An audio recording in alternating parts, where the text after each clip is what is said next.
আপনার পুলিশের আপনার তারা সরকারকে সরকারের লোকজনদের তুষ্ট করতে ব্যস্ত। আপনাদের সময় কি এর ব্যতিক্রম ছিল? ডেফিনেটলি ছিল। আপনাদের সময় কি ঢাকায় যে সব পুলিশ অফিসার থানাগুলির ভারপ্রাপ্ত কর্মকর্তা ছিলেন তারা কোনো একটি মহলের পছন্দে নিযুক্ত হন নাই?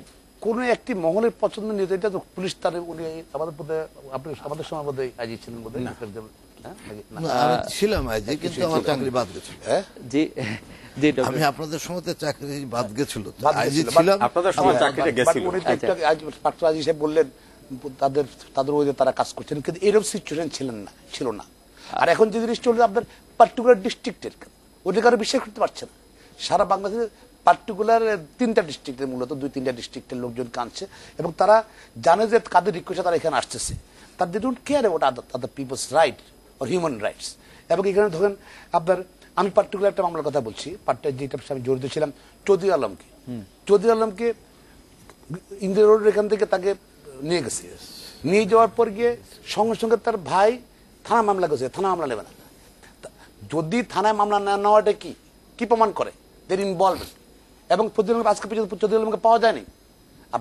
আপনার পুলিশ দেখেন আপনার নরসিংদী যে ঘটনা ঘটলো, নরসিংদী মেয়রের হত্যার পরে রাত্রিবেলায় অ্যারেস্ট করলো খালিল কবির খোকনকে, এবং খালিল খোকনকে অ্যারেস্ট করে ওই মামলাটা আমি নিজে অ্যাপিয়ার করছিলাম নরসিংদী গিয়ে।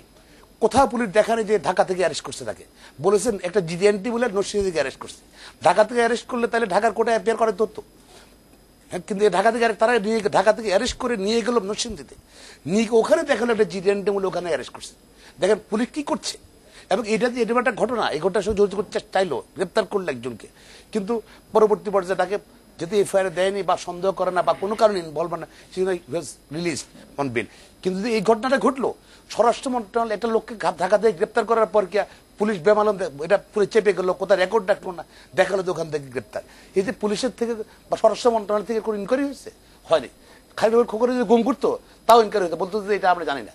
এবং আপনার দেখেন আপনি একটু লক্ষ্য করলে দেখবেন যে এইটা আমি যেটা বলতে চাচ্ছিলাম যে এটা একটা ধারাবাহিকতা। আমরা দেখেছি 2004 সালে 21 আগস্টে গ্রেনেড হত্যার পরে পার্থ নামে একজন লোককে গ্রেফতার করা হলো, তার ইনভলভমেন্ট দেখানো হলো, এবং আমরা এর কোন রকম কোন ফলাফল কিন্তু পাইলাম না।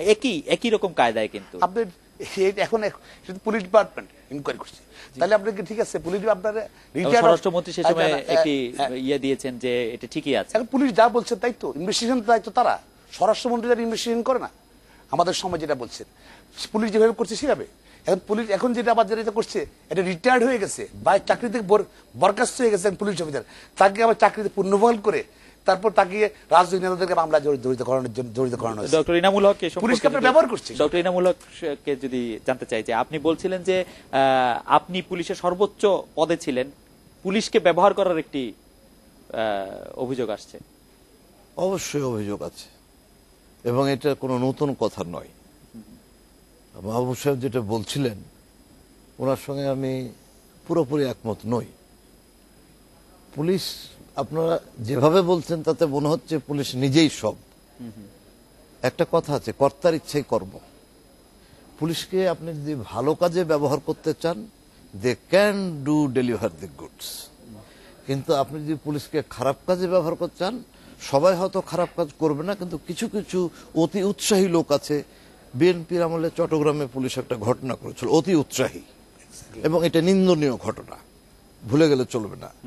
এখন বাংলাদেশে ভালো কাজ জ্যামিতিক হারে বাড়ে না, গাণিতিক হারে বাড়ে, কিন্তু মন্দ কাজ জ্যামিতিক হারে বাড়ছে। উনি আলম সাহেবের বললেন, আমি অত দূরে যাচ্ছি না, আমি খুব কাছে বলছি। নাটোরে উপজেলার ঘটনাটা যদি আপনারা একটু ঠিক মতো করতেন, তাহলে নরসিংদীর মেয়রের ঘটনাটা হয়তো বা হতো না। কারণ আপনি পুলিশকে ফ্রি হ্যান্ড দেন।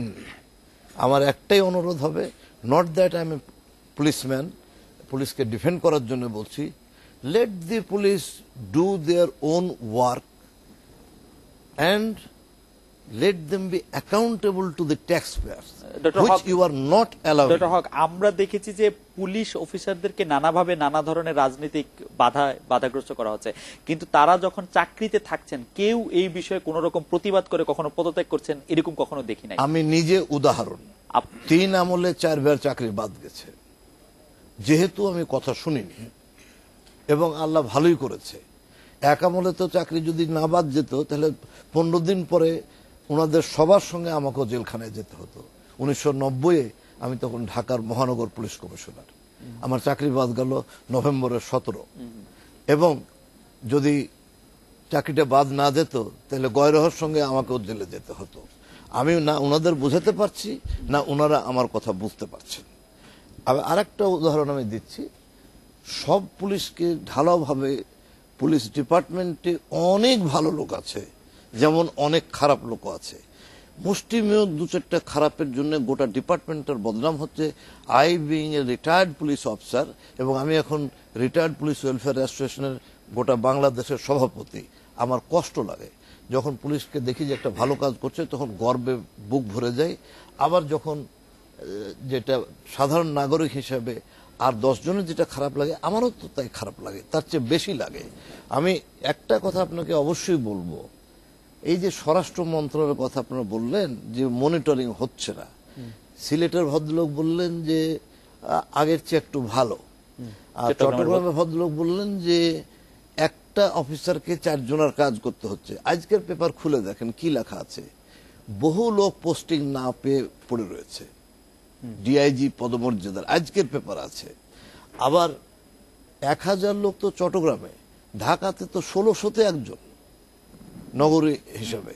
এখন আমার মনে হয় পুলিশ সবই নিজে করছে না, আপনারা অনেকেই পুলিশকে ব্যবহার করছেন। অ্যাডভোকেট সমর রেজাউল করিম, আমি একটু জানতে চাচ্ছি যে এখন যে আইন শৃঙ্খলা পরিস্থিতি, সেই পরিস্থিতি অনেকটাই আপনার কাছে সবচেয়ে বেশি মানে দম বন্ধ করা একটি পরিস্থিতি মনে হয় কিনা? একটি চৌধুরী আলমের পরিবার গেল থানায়, তারা মামলা নিচ্ছে না। একজন লোককে যে জায়গা থেকে গ্রেফতার করা হলো সেই জায়গায় গ্রেফতার দেখানো হচ্ছে না, এবং তিনি একজন গুরুত্বপূর্ণ লোকই। এরকম সাধারণ মানুষের ক্ষেত্রে কি ব্যবহার করা হয় সেটা তো আসলে সহজেই অনুমেয়।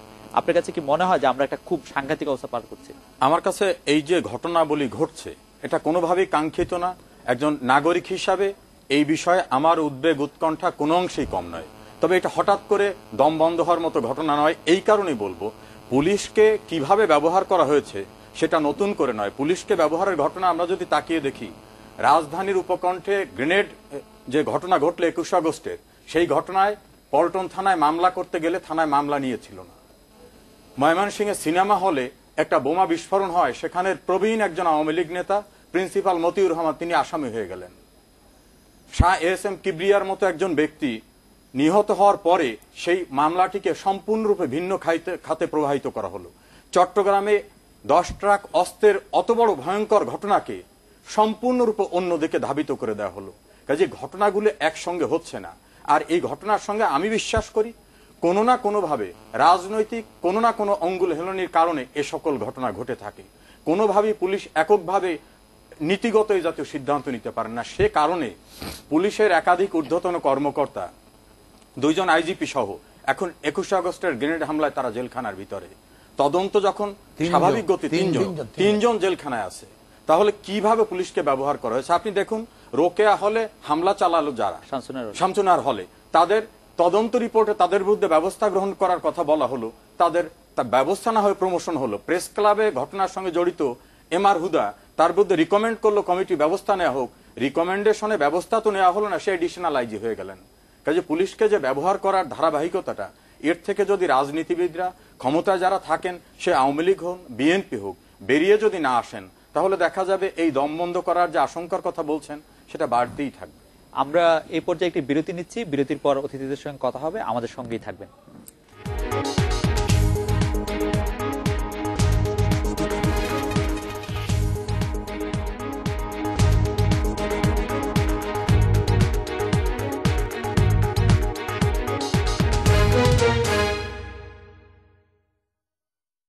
এখন সিটিসেলের বন্ধ সংযোগ খুললেই পাচ্ছেন 1000 মিনিট ফ্রি টক টাইম, 1000টি ফ্রি SMS আর 1000টি ফ্রি হ্যান্ডসেটের মধ্যে নতুন হ্যান্ডসেট জিতে নেওয়ার দারুণ সুযোগ। সেই সাথে কথা হবে দিনে রাতে প্রতি মিনিট মাত্র 25 পয়সায় সিটিসেল থেকে সিটিসেল নম্বরে। তাই আজই চালু করুন আপনার বন্ধ সংযোগ। বিস্তারিত পত্রিকায়। সিটিসেল।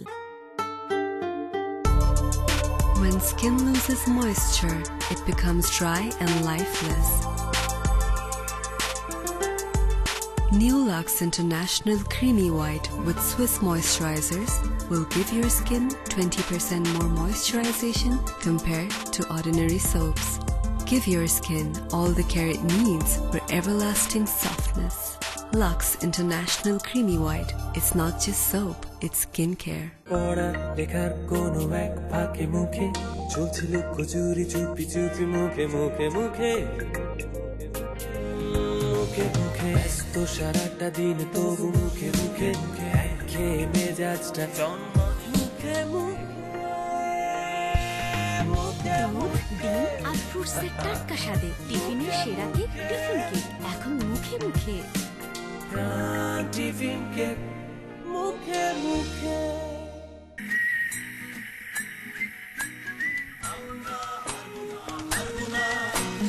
তোমার মাটির একটি কণাও ছাড়বো না আমরা, পাথর দিয়ে দুর্গ ঘাটি করতে জানি, তোমার ভয় নেই মা, আমরা প্রতিবাদ করতে জানি। ভাবনা কেন আমরা তোমার শান্তি প্রিয় শান্ত ছেলে, অস্ত্র হাতে ধরতে জানি।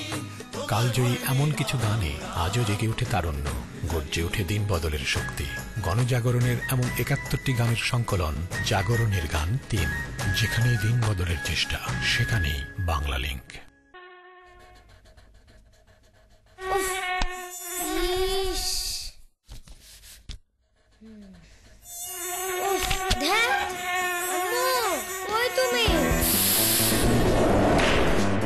মশাদের উৎপাত নিমিষেই থেমে যাক। এক্সপেল।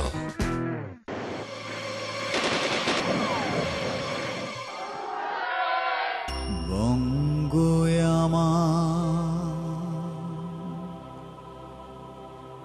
জননী আমার,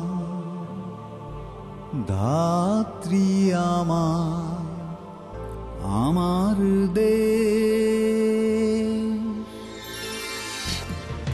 Rehab for a better environment and safe investment.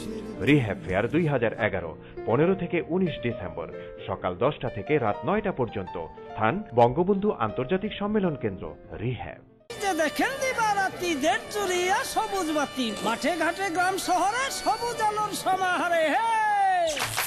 আছো পাশে তুমি বন্ধু আমার, আছো তুমি চারিধার, সবুজ বাতির ইশারায় সাড়া দাও শত কোটি বার। আছো তুমি হাটে হাটে মাঠে ঘাটে ঘাটে মাঠে হাটে হাটে মাঠে ঘাটে, আছো গ্রাম শহর, আছো নদী তীরে জনতার ভিড়ে, আছো বাহির অন্দর, আছো পাশে তুমি বন্ধু আমার, আছো তুমি চারিধার। গ্রামীণ ফোনের নেটওয়ার্কে এখন পথ খোলা সারা বেলা। আমাদের নেটওয়ার্ক আপগ্রেডিং এর কাজ শেষ। ভবিষ্যৎ প্রযুক্তির জন্য আমরা এখন তৈরি। এই কটা দিন ধৈর্য ধরে আমাদের সাথে থাকার জন্য আপনাকে ধন্যবাদ। কাছে থাকুন। গ্রামীণ ফোন।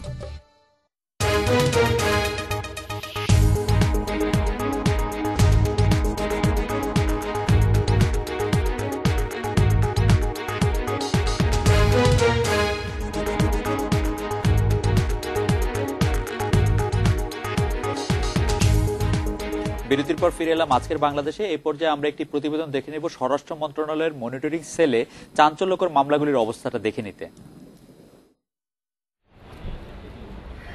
কারো হস্তক্ষেপে যখন কোনো মামলার গতি আটকে যাওয়ার আশঙ্কা দেখা দেয়, তখন সেই মামলার কাজ চালিয়ে নিতে দরকার পড়ে সরকারি তদারকির। আর এই প্রয়োজন থেকেই স্বরাষ্ট্র মন্ত্রণালয়ের মনিটরিং সেল এ ধরনের মামলাকে চাঞ্চল্যকর হিসেবে নথিভুক্ত করে। মনিটরিং সেল গঠনের পর থেকে স্বরাষ্ট্র মন্ত্রণালয় এ পর্যন্ত 996টি মামলাকে চাঞ্চল্যকর মামলা হিসেবে নথিভুক্ত করেছে। এর মধ্যে 177টি মামলার বিচার কার্যক্রম শেষ হয়েছে। অপরাধীদের সাজা হয়েছে 145টি মামলায়, আর 32 মামলায় আসামিরা খালাস পেয়েছে। এ পর্যন্ত তদন্ত হয়েছে 4 শতাধিক মামলার, আর অর্ধশতাধিক মামলার তদন্ত চলছে। যেসব মামলা মনিটরিং সেল থেকে তদারকির পর অভিযোগপত্র দেওয়া সম্ভব হয়েছে, সেগুলোর মধ্যে সাবেক অর্থমন্ত্রী শাহ এস কিবরিয়া হত্যা মামলা, বিডিআর বিদ্রোহের ঘটনায় 56 জন সেনা কর্মকর্তা হত্যা মামলা, চট্টগ্রামের 10 ট্রাক অস্ত্র মামলা ও 21 আগস্ট গ্রেনেড হামলা মামলা অন্যতম। নথিভুক্ত হিসেবে তদন্ত চলছে আমিনবাজার 6 ছাত্র হত্যা মামলা, রমনা জামে মসজিদের ইমাম মোহাম্মদ ইসাক হত্যা মামলা, নরসিংদীর মেয়র লোকমান হত্যা মামলা, সাংবাদিক ফরহাদ খা ও তার স্ত্রী রহিমা হত্যাকাণ্ড, যুবলীগ নেতা ইব্রাহিম হত্যা মামলা ও গণতন্ত্রী পার্টির নেতা নুরুল ইসলাম হত্যাকাণ্ডের মতো সারা দেশের কয়েকশো মামলা। স্বরাষ্ট্রমন্ত্রী সাহারা খাতুনের নেতৃত্বে পুলিশের অপরাধ তদন্ত বিভাগ